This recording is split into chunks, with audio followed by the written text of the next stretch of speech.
이은별 집사님께서 기도를 너무 잘해주셔서 참 감사한 생각이 들었어요. 여의도 순복음교회는 장로님이 2,000명이거든요. 기도 순서가 예배 한 번만 드리면 40년 돼야지 안 들어오거든요. 근데 이제 5번에서 7번씩 예배 드리면 뭐 한 10년에 한 번씩, 5년에 한 번씩 들어갈까 말까 하고, 물론 더 주동하시는 분도 있지만 우리 교회는 기도 너무 잘하세요. 그 기도 들 때마다 이 마음이 확 열리는 것을 깨달을 수가 있어서 감사하다라는 생각이 들고, 더 많이 기도할 수 있는 그런 기회와 시간들이 이루어질 수 있게 되기를 바랍니다. 마가복음 5장은 더러운 귀신 들린 사람이 무덤에서 나와서 예수님을 만나는 장면으로부터 시작이 됩니다. 귀신 들린 사람이 힘이 얼마나 센지 4절을 보시면 여러 번 고랑과 쇠사슬을 메었는데, 손을 차고 발을 찼는데 이걸 끊고, 쇠사슬을 끊고 고랑을 깨트렸습니다 이렇게 말합니다. 그러니까 귀신 들린 사람이 힘이 엄청나게 센 것이죠. 저도 본 적이 있어요. 귀신 들린 그 여자분인데 힘이 얼마나 센지 장정만 떨어져 나가고요. 정말 엄청난 힘으로 막 누구에게도 막 붙잡히지 않는 그런 모습을 본 적이 있는데, 왜 그렇게 힘이 센 줄 아십니까? 귀신이 충만하기 때문에. 귀신이 들어가 있으니까, 마치 삼손이 하는 영이 충만했을 때 낙이 턱뼈 가지고 1,000명을 죽일 수가 있었던 것 같은 힘이 귀신 들린 사람에게도 힘이 막 나게 되는 그런 일이 있더라고 하는 것이죠. 현대를 살아가는 우리들에게 귀신이라고 하는 존재가 있느냐라고 하는 것에 대해서 성경은 분명하게 있다라고 말합니다. 귀신은 있다라고 분명히 말하는 것이죠. 하지만 우리가 분별해야 될 것은, 귀신이라고 하는 존재는 현대의학적으로 모든 정신질환자가 귀신이 들린 것이 아니라고 하는 것을 알아야 합니다. 어떤 사람들은 오해하고 착각해서 정신질환이 있으면 귀신 들렸다고 생각해서 우리가 정신질환으로 가야 돼 마땅히 병원에 가지 않고 뭐 기도원을 다니면서 막 이렇게 치료하다가 타이밍을 놓쳐가지고 더 심각해지는 경우도 참으로 많이 있습니다. 정신질환자라고 해서 다 귀신 걸린 것이 아니고요. 예전에는 그런 무지함이 있었지만 지금은 정신질환이 있을 때에는 정신과를 찾아가 보는 것이 그렇게 어렵고 곤란한 일이 아닌 것을 우리가 알고 찾아가야 된다는 것을 알게 되었습니다. 왜냐하면 그런 경우를 너무나 많이 보았습니다. 그냥 방치해 두다가, 아니면 귀신 들렸다고 생각하면서 잘못 다루다가 심각해지는 경우가 있었기 때문입니다. 그리고 또 한 가지 중요한 사실은, 우리가 귀신을 무서워할 필요가 없다라고 하는 것입니다. 귀신은 영적인 존재로서 예수님이 하나님의 아들이신 것을 압니다. 그리고 예수님께 까불었다가는 뼈도 추리지 못한다고 하는 사실을 귀신은 잘 알고 있습니다. 그래서 우리가 하나님께 완전히 붙들려 있기만 한다면 귀신은 결코 우리를 해할 수가 없다고 하는 사실을 알아야 됩니다. 귀신을 보았다고 하는 사람이 있는데 이 잘못된 것입니다. 귀신은 존재하지만 귀신은 보여지지는 않습니다. 하나님도 영이고 귀신도 영이기 때문에 보여지는 건 아니에요. 귀신 들린 사람을 볼 수는 있어도 귀신을 보는 것은 아닌 것이죠. 우리는 그런 생각을 합니다. 우리나라 귀신은 처녀 귀신이 대표적이에요. 왜냐하면 전설의 고향 때문이죠. 머리 길게 늘어뜨려가지고 예쁜 그 얼굴을 가지고서 입에 피가 이렇게 흐르고 있고, 어떤 때는 칼을 물고 있고, 이게 우리나라 귀신입니다. 홍콩은 할매 귀신이에요. 유럽은 드라큘라입니다. 이빨 이만큼 나와가지고서 확 깨물어가지고 하는 그런 식이에요. 이것은 우리가 만들어낸 것이지 귀신이 이렇게 생긴 것은 아니라고 하는 것을 알아야 됩니다. 귀신은 모양이 있지 않고 무색무취한 형상이 없는 영적인 존재입니다. 하지만 귀신 들린 사람은 있어요. 그런 귀신 들린 사람은 귀신이 그 안에서 행동하기 때문에 우리가 이 사람은 귀신 들렸구나라고 하는 것을 알 수가 있는 것이죠. 귀신이 들리면 귀신 같아집니다. 귀신같이 알아맞추기도 하고 귀신같이 힘을 쓰기도 하고 합니다. 하지만 대부분의 경우는 우리가 알아채지도 못할 만큼 그렇게 교묘하게, 그렇게 전략적으로 우리에게 다가와 있다고 하는 사실을 우리는 깨달아야 됩니다. 귀신은 분명히 존재하고, 귀신은 대단히 영특하고, 귀신 우리가 상대할 정도의 수준이 아니라 우리가 상대할 수 없는 높은 수준을 가지고 우리 가운데 있기 때문에 우리는 귀신을 당해낼 수가 결코 없는 것을 알아야 됩니다. 우리는 주님과 연합하지 않으면 귀신을 이겨낼 수가 없습니다. 그래서 우리에게 주신 주님의 방법이 있지 않습니까? 예수님의 이름으로. 예수님의 이름으로 대적하시면 됩니다. 그리고 귀신이 보이거든 예수님의 이름으로 명하노니 떠나가라 라고 하시면 됩니다. 예수님은 예수님의 이름으로 할 필요가 없고 그냥 예수님 떠나가라 이렇게 했지만 우리는 예수님의 이름으로 떠나가라. 큰 소리 낼 것도 사실은 없어요. 떠나가라. 예수님 이름으로 떠나가라. 나는 예수님의 사람이다. 나는 하나님의 사람이다. 다르다. 이렇게 선언하면 귀신은 우리를 해할 수가 없다라는 사실을 분명히 알아야 됩니다. 귀신은 영적인 존재이지만 예수 그리스도가 얼마나 탁월하신 분이신가 하는 것을 너무나 잘 알고 있기 때문에 예수의 이름으로 함께하고 있으면 귀신은 우리를 해할 수가 없다는 사실을 알아야 되는 것이죠. 6절 말씀 보면 귀신 들린 자가 예수를 보고 달려옵니다. 그리고는 지극히 높으신 하나님의 아들이여 나와 당신과 무슨 상관이 있나이까 라고 외칩니다. 그러자 예수님께서 귀신의 말을 들으시겠습니까? 귀신 들려가지고 고통당하는 자녀를 불쌍히 여기시겠습니까?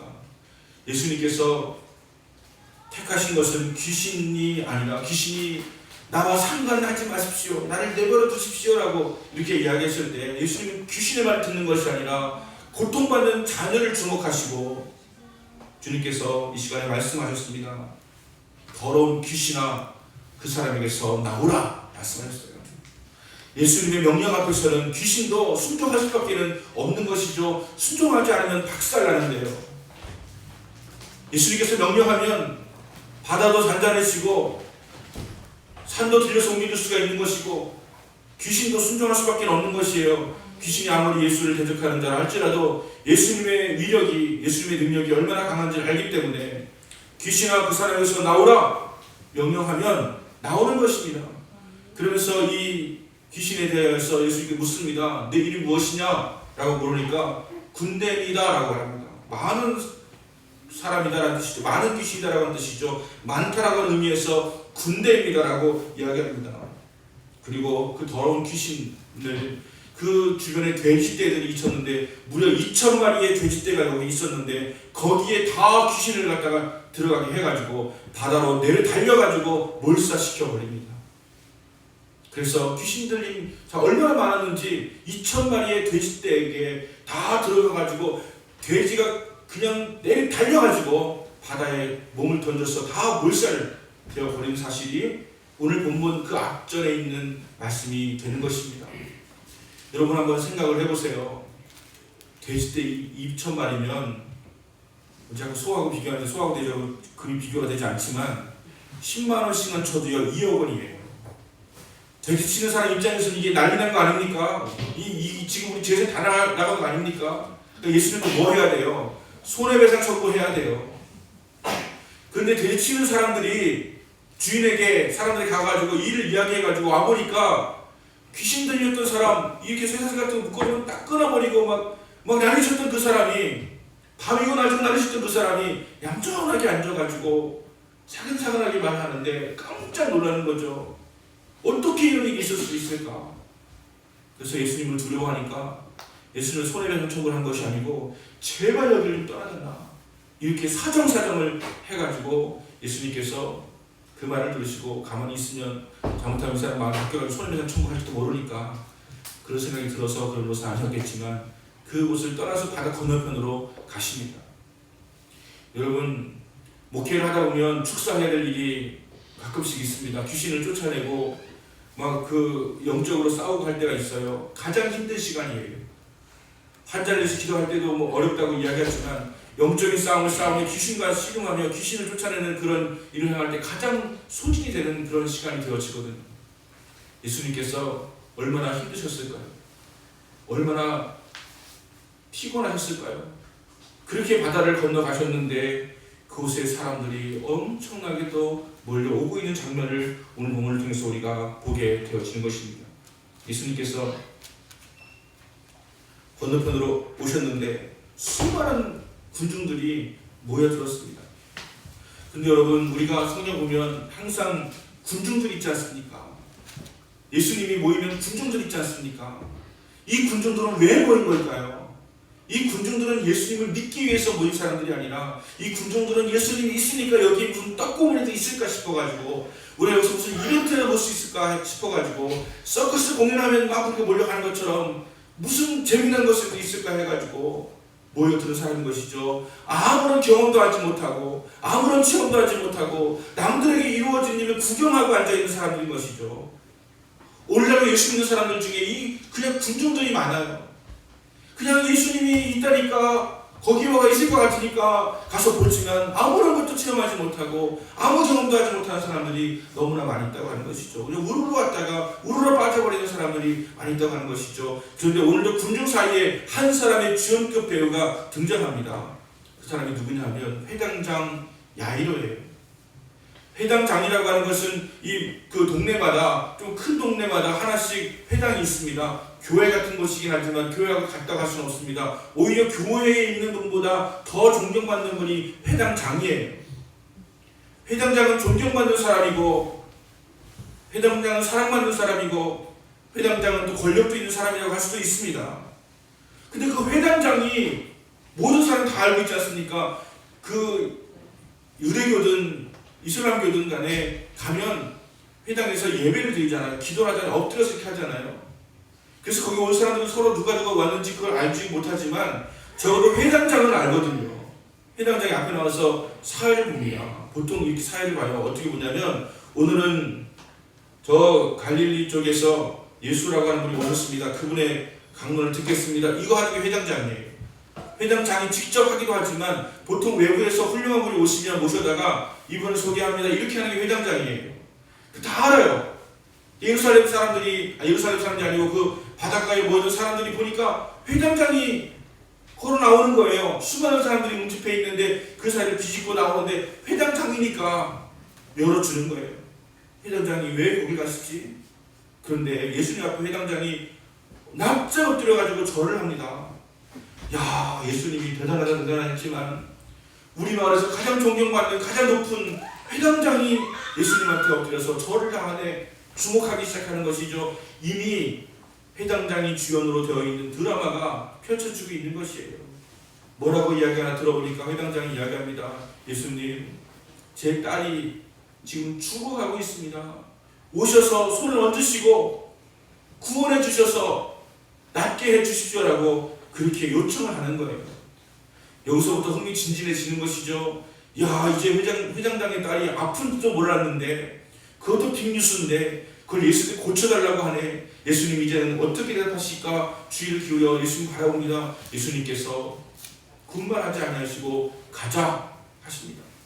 그래서 야이로가 앞장을 서고 야이로를 따라서 예수님하고 같이 가는 거예요. 군중들이 따라갑니다. 좋은 자리 찾기 위해서 서로 밀치고 하면서 어수선하지만 예수님 따라 가고 있는 거예요. 이 드라마의 끝은 어디일까? 이 예수님과 회당장 야이로 사이에 이루어지고 있는 이 대화 가운데 이 끝이 어딜까? 야이로에 따르게 지금 가고 있다. 과연 이 딸은 고침을 받을 것인가? 두근두근하면서 이들은 가고 있는 것 아니겠습니까?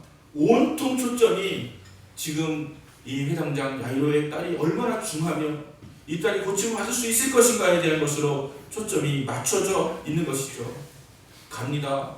가는 이렇게 밀치고 하면서 진짜 이런 모습으로 가는 거예요. 가장 좋은 위치에서 딸이 고침받는 걸 봐야 되니까 그 자리를 차지하려고 밀치는 거예요. 그런 가운데 예수님께서 갑자기 멈추십니다. 이거는요 마치 앰뷸런스가 삐걱삐걱 가고 있는데 누군가 멈춘 것과 마찬가지예요. 아니 왜 멈춰 지금 빨리 가야지 라고 하는 것이죠. 제가 어제 민석이에 대한 얘기 들었는데 민석이가 그 펜트하우스라는 드라마를 봐야 되는데 못 봤대요. 왜 그러냐 했더니 딱 두 마디 하더래요. 할머니 트로트. 할머니가 트로트 보는 바람에 펜트하우스 못 봤다. 이렇게. 그 드라마를 봐야 되는데 여러분 우리가 월드컵 경기 보는데 우리나라하고 독일하고 경기가 붙었는데 거의 무슨 해가지고 이길 거 말까 이렇게 하고 있는데 슛을 딱 쏴가지고 분명히 들어갈 것 같은데 갑자기 채널을 탁 돌리면서 생각해보세요. 얼마나 원성이 자자하고 비난이 쏟아지겠습니까? 지금 그 결혼을 향해서 막 가고 있는데 갑자기 멈춰서가지고 예수님께서 주위를 둘러보시고 도대체 누가 나를 만진 것이냐 막 이렇게 하고 있을 때 많은 사람들의 비난이 지난주에는 제가 이 디봉을 뜯어낸 것에 대해서 많은 사람들이 눈총을 주었을 것이라고 했겠지만 이번에 눈총 정도가 아니라 대포를 맞았을 거예요. 얼마나 사람들이 지금 이 드라마 완성량에서 과거가 있는데 어떻게 여기서 멈출 수가 있느냐라고 하는 것으로 도대체 누구야 하면서 막 했을 거예요. 예수님께서 자기를 이렇게 만진 것을 느끼셨어요. 제자들은 예수님 지금 밀치고 막 난리가 나가지고서 이렇게 된 것인데 신경 쓰지 마시고 가시지요 라고 이야기했지만 예수님 분명히 느끼셨어요. 내게서 능력이 나갔다는 거죠. 여러분, 제가 알게 되었습니다. 믿음이라고 하는 것은 예수님의 능력을 흡입하는 거예요. 믿음이라고 하는 것은 예수님의 능력을 끌어다 쓰는 거예요. 믿음이라고 하는 것은 예수님의 그 믿음이라고 하는 것을 청소기가 빨아들이듯이 빨아들이는 것이 믿음이에요. 이 여인은 믿음으로 주님의 옷자락만 만져도 내가 나음을 입을까 하는 마음으로 예수 옷자락을 손을 대었는데 예수님께서는 그것이 믿음이 나간 것을 느끼셨다고 하는 거예요. 그래서 예수님께서 둘러보시는 거예요. 뭐야? 귀찮게 이게 아니고요. 아니 누가 믿음을 가졌구나.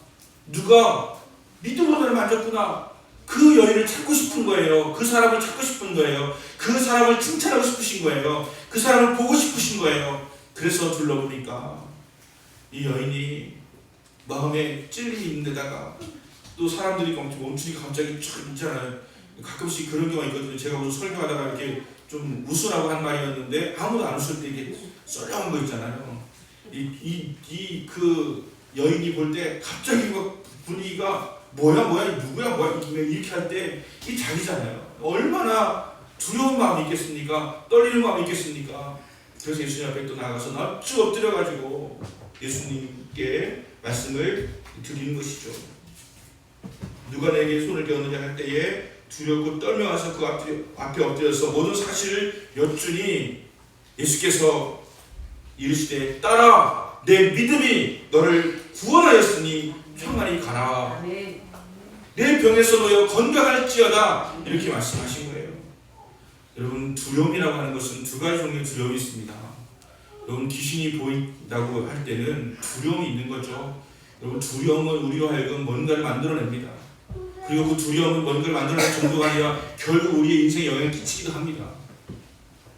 우리의 생각은 우리의 되어질 일을 이끌어가는 것이 되는 거예요. 우리가 어떤 생각하느냐에 따라서 우리의 삶이 달라지게 되어질 것입니다. 부정적인 생각은 부정적인 결과를 만들어냅니다. 긍정적인 생각은 긍정적인 결과를 만들어냅니다. 믿음의 생각은 믿음의 결과를 만들어내는 것이에요. 부정적인 생각하면 우리 가운데 부정적인 마음이 일어나게 되어져서 부정적인 일이 자꾸 모아지게 되어지고 결국 부정적인 결과가 나타나게 되어진 일이 나타나게 되어진다고 하는 거예요. 그게 두려움이에요. 그게 걱정이에요. 그래서 우리 안에 그 잘못된 것을 바라볼 수가 있게 만들어지는 것입니다. 여러분, 부정적인 생각하지 말고 긍정적인 생각하신 여러분 되시기를 예수님으로 축원합니다. 부정적인 생각을 하면서 이렇게 바라보는 가운데서 얼마나 많은 사람들이 그 부정적인 그 결과를 맞이하게 되는지 모릅니다. 수도 없이 많이 봤어요. 여러분, 부정적인 생각 계속 이렇게 이야기 하잖아요. 그러면 결국 안 되더라고요. 목사님들하고 대화 나누면 참 부정적인 분들이 참 많으세요. 뭘 하면 되겠냐, 그리고 뭐 하지 안 된다. 왜 하는지 모르겠어요. 뭐 전도 좀 하라고 모춘초등학교 앞에 계신 분한테 그 어린이 전도 했더니 큰 교회 작은 교회 따지지 않고 이렇게 오더라. 이게 큰 교회에서 전도하는 줄 알고 해도 오는 게 아니고 이 목사님이 잘 이렇게 하시면 오더라 이렇게 했더니 아이 소용없다는 거. 해보려니까 한 번도 안 해봤대. 해보지도 않고 그러면 왜 목사 하고 있는 거예요 도대체? 왜 그런 하고 있는 거예요? 그래서 또 어떤 목사님이 또 추운데도 고생하고 있으니까 라꾸라꾸 침대에 전기 들어오는 거 이렇게 갖다 드렸대요. 그랬더니 이 전기세는 어떻게 감당을 해? 뭐 이랬대요. 그래서 그래도 왜 줬냐고 그랬어요. 이러냐고. 뭐 주면 고맙다. 하면 된다. 이런 생각하지 않고 뭐 해도 안 된다. 뭐 이거 하면 전기세는 어떻게 감당하면 그럼 그냥 얼어 돌아가시든지 왜 그렇게 부정적인 생각합니까? 그러니까 지금도 없어요. 그냥 성도가 없이 이렇게 하는 경우를 보게 되어진단 말이죠. 여러분, 주님 안에서 가진 생각은 무엇이냐면 할 수 있다, 하면 된다, 해보자, 이것을 믿으시기 바랍니다. 할 수 있다, 하면 된다, 해보자, 이런 마음 나가야 되는 거예요. 그래서 이 여인이 예수님의 옷자락만 만져도 내가 고침받을 것이다 라고 생각하고 나아가니까 이건 누굴 두려운 거예요? 예수님을 두려운 거예요. 여러분, 하나님을 두려워하시기 바랍니다. 하나님을 경외하시기 바랍니다. 경외라고 하는 것은 공정하고 두려워한다는 뜻이에요. 하나님을 두려워하면 세상을 두려워하지 않게 되는 거예요. 하나님이 얼마나 위대한 분인지를 두려워하기 시작하면 우리는 세상을 두려워하지 않게 되어지는 거예요. 이런 두려움으로 나가서 예수 옷자락을 만지니까 고침을 받게 되었다라고 하는 것이죠. 오늘날도 이 믿음이 여전히 유효합니다, 여러분. 우리가 믿으면 보리라 말씀하시는 거예요. 믿으면 하나님의 영광을 보리라 말씀하시는 거예요. 그래서 여인을 향해서 예수님께서 따라 내 믿음이 너를 구원하였으니 평안히 가라, 내가 병에서 놓여 건강할지어다 라고 말씀을 하셨다라고 하는 것입니다. 이 여인은 불청객입니다.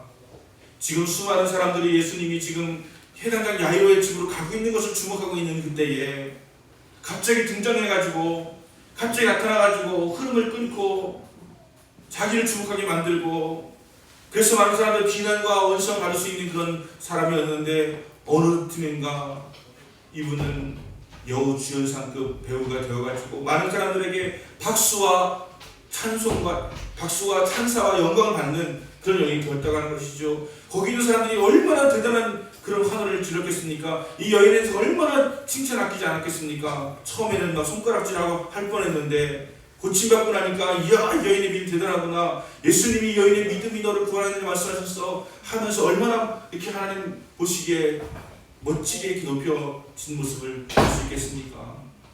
여러분, 이것이 믿음의 결과입니다. 우리가 믿음으로 나아가면 주님께서 우리를 주목하게 받게 하실 것이고 높아지게 만들어 주실 것입니다. 사람들을 두려워하지 마세요. 사람들이 어떻게 생각할까라는 생각하지 마세요. 그냥 예수님이 어떻게 생각할까만 생각하시고 나아가시면 주님께서 놀라운 은혜를 허락해 주실 것이라고 하는 것입니다. 여러분, 오늘의 설교 포커스는 혈루증 걸린 여인입니다. 야이로의 딸이 아니고요, 불청객이에요. 나는 예수님께 해드린 것이 없는데, 나는 지금 예수님이 향하고 가고 있는 길에 그냥 잠깐 거기에 놓여있는 그런 기회를 잡아한 여인일 뿐인데, 이런 마음을 가지고 있는 여인이 불청객으로 찾아갔지만 그 여인도 기적을 경험할 수가 있었다라고 하는 것입니다. 어떻게 하면 우리가 예수님의 주의를 맴도는 구경꾼이 되지 않고 다른 사람이 경험하는 기적을 보고 행복해하는 구경꾼이 되지 않고 내가 바로 기적의 주인공이 되기를 원하는 그런 마음을 가질 수가 있을까요? 첫 번째는 희망을 품고 절망의 자리에서 일어나야 됩니다. 12해 혈루증 걸린 여인이라고 하는 것은 어마어마한 고통과 고난을 받았다고 하는 것을 의미하는 것이죠. 혈루증이라고 하는 거, 피가 흘러내리는 것인데 여인이 12해 동안 피가 계속해서 흘러내리는 그런 고통을 당하게 되었을 때 얼마나 힘들었겠습니까? 의사를 찾아갔는데 그 당시에는 의사가 변변하지가 못해가지고 제대로 치유를 해내지 못합니다. 그러니까 가지고 있던 재산은 다 탕비해버리고 고생만 당하고 이거 해봐라 저거 해봐라 하느냐고 그 고생만 당하고, 그리고 수많은 사람들 앞에서 수치를 당하고 혈루증 걸린 여인이니까 이제는 사람들 앞에서 수치스러운 그런 모습으로 나서지도 못하고 그렇게 살아온 인생이 12년이었습니다. 그런데 이 여인이 예수님에 대한 소문을 듣게 되어진 것이죠. 나사렛 예수님께서 나사로를 살리셨더라, 나사렛 예수님께서 눈먼 자를 눈뜨게 하셨더라, 이런 소문을 듣게 되어진 것이죠. 그래서 그가 예수님을 만나기로 결정을 하고 예수님을 향하게 되어진 것입니다. 여러분, 지난번에 김종인 대표가 그 윤석열 그 총장을 향해서 일생에 별을 잡는 기회는 한 번 온다 이런 얘기를 했어요. 이 얘기를 하려고 하는 게 아니고요. 여러분, 우리 예수님 만나는 기회도요, 기회가 있습니다. 그 기회 놓치면 안 돼요, 여러분. 이 여인, 혈루증 걸린 여인이 어디 막 돌아다니겠습니까?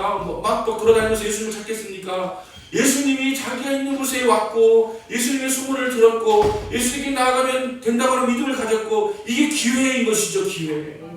이 기회를 가지게 되었을 때 그걸 놓치지 아니하고 예수님께 적극적으로 나아가서 예수님의 옷자락으로 잡은 내가 나올 것이라고 하는 믿음을 가지고 나아가니까 결국 그 기회가 결국 그의 기적을 만들어 주었다라고 하는 것입니다. 때로는 여러분 우리에게 기회가 있습니다. 여러분 우리에게 문제가 생겼을 때가 기회예요. 근데 문제가 생겼을 뿐만이 아니라 우리가 예수님을 이 소문을 듣고 말씀을 들을 수가 있고 나가서 기도할 수가 있다고 한다면 그것이 우리에게 주어진 기회라고 하는 거예요. 어떤 사람은 이런 엄청난 기회를 일생에 한 번 잡을 수 있는 거예요. 그냥 교회 나왔다 들어갔다 하는 그 정도가 아니라 내가 바로 예수님을 체험하는 기적의 주인공이 되는 것은 일생에 자주 경험하는 것이 결코 아니라고 하는 것이죠. 하지만 이것을 잡고 예수님을 경험하게 되었으면 우리 일생에 우리의 신앙과 우리의 삶에 큰 변화를 가져다 주게 되어진 것이고 우리 영원히 주님과 동행하는 삶을 살아가게 되어진 것이며 날마다 주님의 기적을 함께하는 자가 될 수가 있다라고 하는 것입니다. 여러분 구경꾼이 되지 마시고 기적의 주인공이 되시기를 바랍니다. 그래서 예수님과 늘 동행하면서 예수를 믿는 자가 되어야 한다고 하는 것이죠. 예수님 하신 말을 기억하십시오. 주목하십시오. 따라 내 믿음이 너를 구원하였으니 구원하였으니라고 하는 말씀을 하시는 것은 치유 얻었을 뿐만이 아니라 구원하셨다고 하는 것을 말씀하는 것이지 않습니까? 여러분 치료 받는 것이 목적이 아니고 더 중요한 것은 구원을 받는 거예요. 영원히 하나님의 자녀가 되는 것이에요.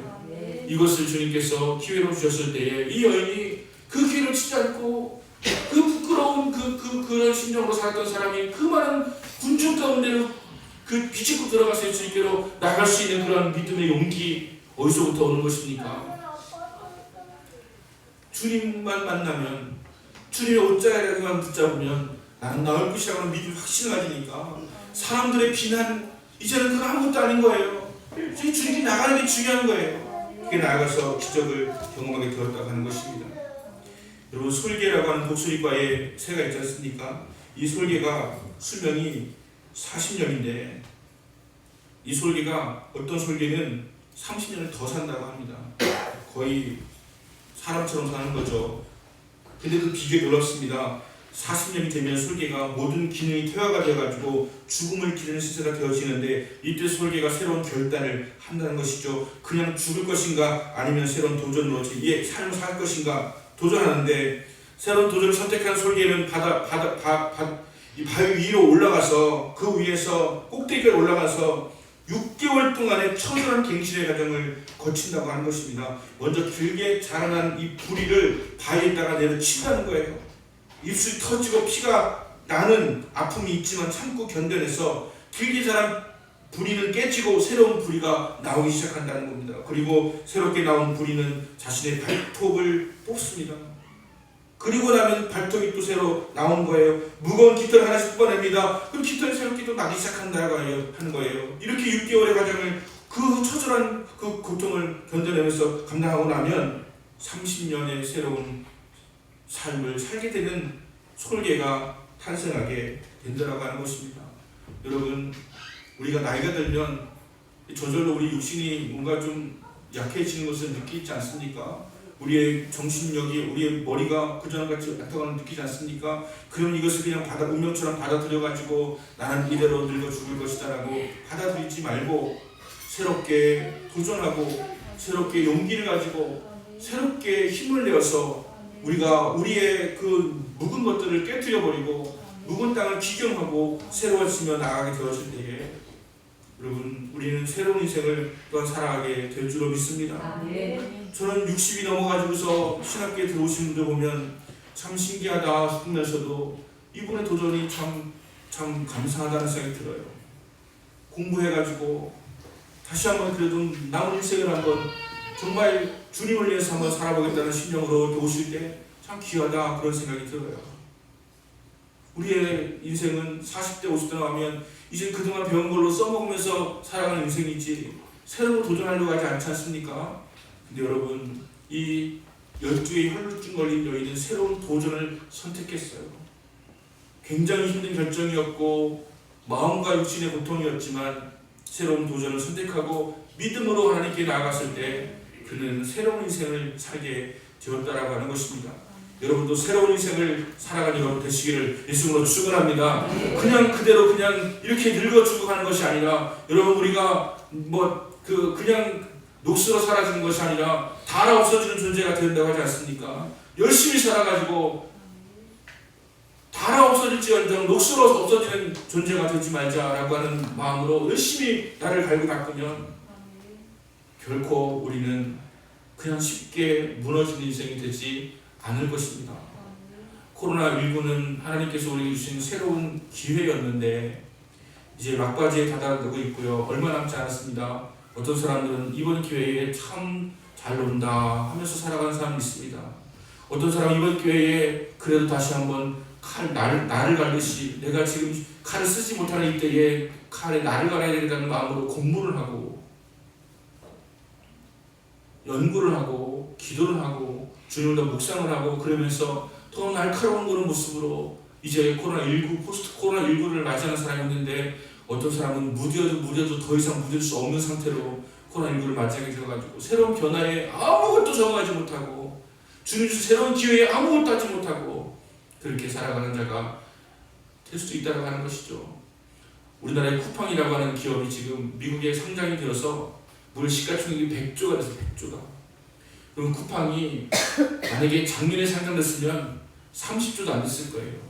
코로나19 시대에 지금 전부 다 쿠팡으로 택배를 시키니까 지금 다 난리가 날 만큼 그렇게 활성화되어지니까 이때 상장을 하는 거죠.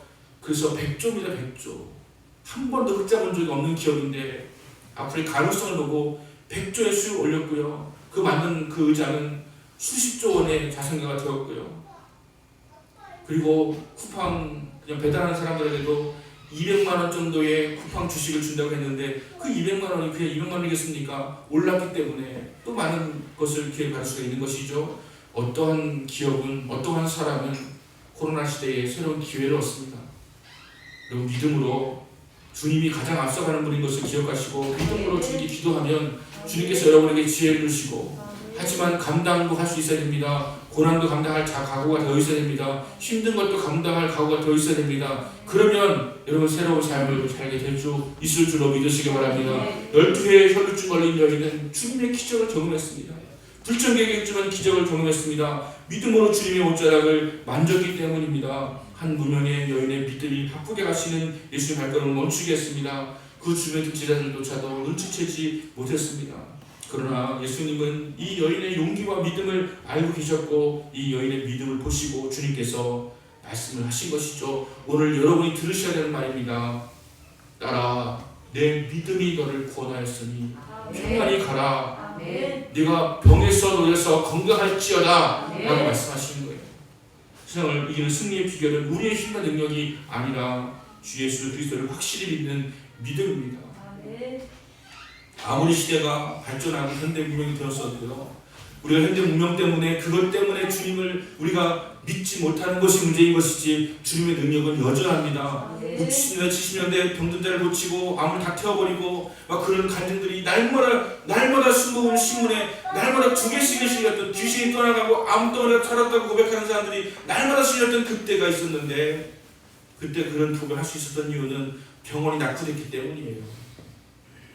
주님을 의지했기 때문이에요.